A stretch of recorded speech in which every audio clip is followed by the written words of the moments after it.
Dr. Chris Beck represents the House Homeland Security Committee. He is the Senior Advisor for Science and Technology to Committee Chairman Benny Thompson and Subcommittee Chairwoman Yvette Clark. The House Homeland Security Committee oversees policies and programs of the Department of Homeland Security and other departments and agencies having a role in Homeland Security.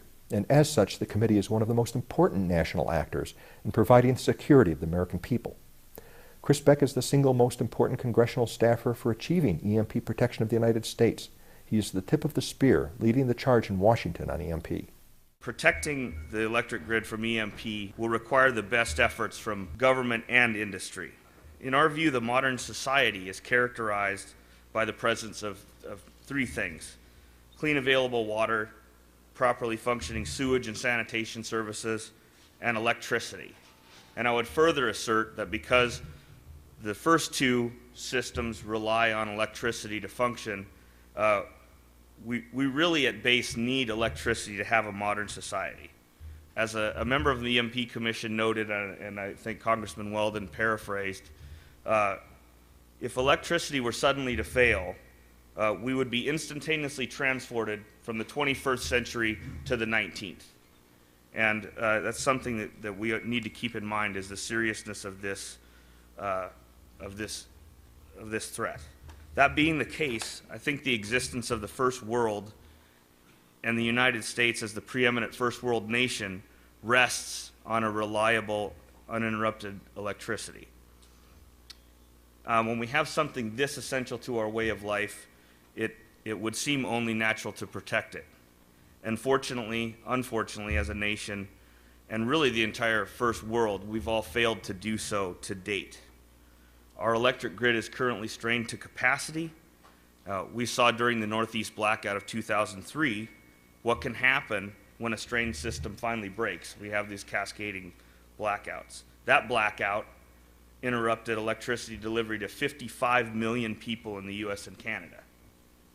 Luckily, major outages only lasted a day or so, but we got a small taste of what it can be like to have a widespread blackout for a short period of time.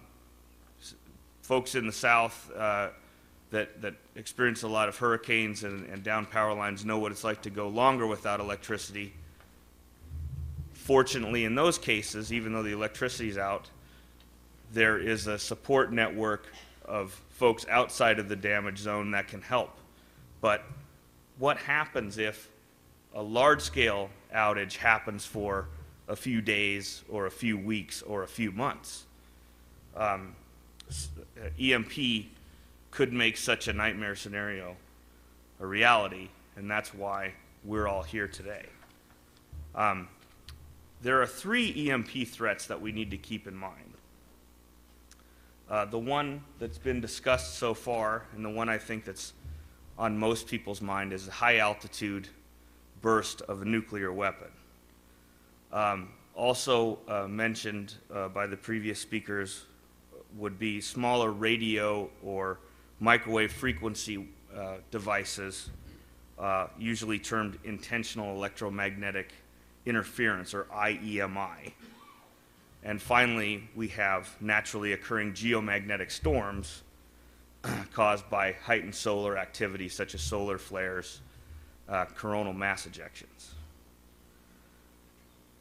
As the Senior Advisor for Science and Technology for the Homeland Security Committee, I look at this issue from a Homeland Security perspective, and my chairman, Benny Thompson, always emphasizes that we try to operate in an all hazards mode.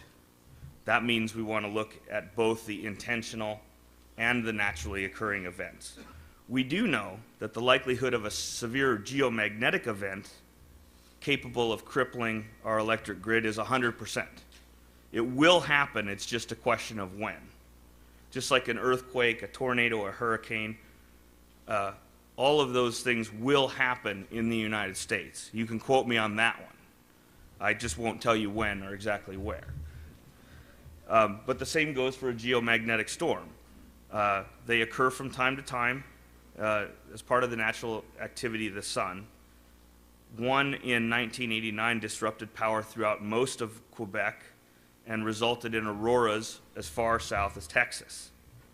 So in my view and the view of the chairman I represent, it is irresponsible to leave the grid unprotected against a geomagnetic storm, as it would be not to protect key infrastructures against hurricane along our coast. Hardening our electrical equipment through grounding and shielding will offer protection from both a high altitude EMP, an IEMI, and a naturally occurring event. We want to have an all hazards approach. We want to protect against any of those eventualities, because any one of them could take down the grid. And that's, in the end, what we are concerned about. Because of the new focus and interest in green energy and the smart grid, we find ourselves simultaneously at a time of greater vulnerability and an opportune moment to protect ourselves from the EMP. The more the grid becomes smart, the more it becomes computerized, the more it becomes vulnerable. And if you take down a grid that now relies on smart features, constant feedback, constant communications, and you take those down, now you have a grid which is dumber than the one that you started with and improved upon.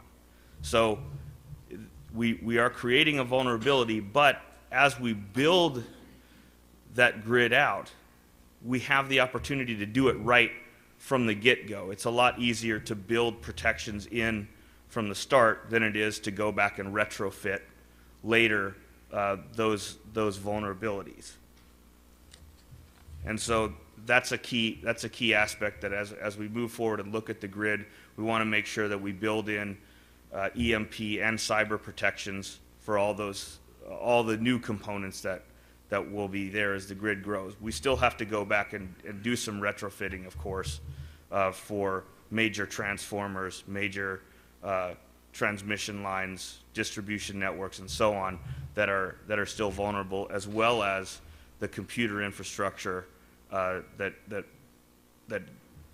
drives our generation systems and our high volume transmission. During our recent hearing in July, held by the Emerging Threats Subcommittee and chaired by Representative Clark, we were very concerned to hear that the Department of Energy, while it had a strong focus on cybersecurity for the new smart grid, had no similar focus for EMP. Also during that hearing, we were concerned. One of the representatives was there from industry groups that participate in the North American Electric Reliability Council, NERC. NERC had a meeting where they went over the recommendations of the EMP Commission, and then they had a vote, and they decided that no action was necessary. That is unacceptable, both from the government and from the private sector. We have had follow-on discussions with the Department of Energy and Department of Homeland Security, and are seeing some action there. So it's encouraging. The boulder is starting to move, but we need to keep going.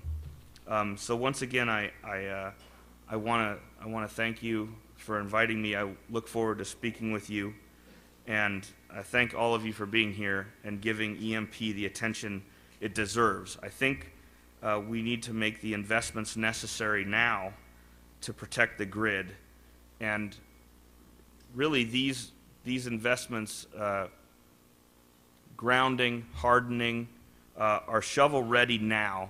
The relative cost is small and the benefits are enormous.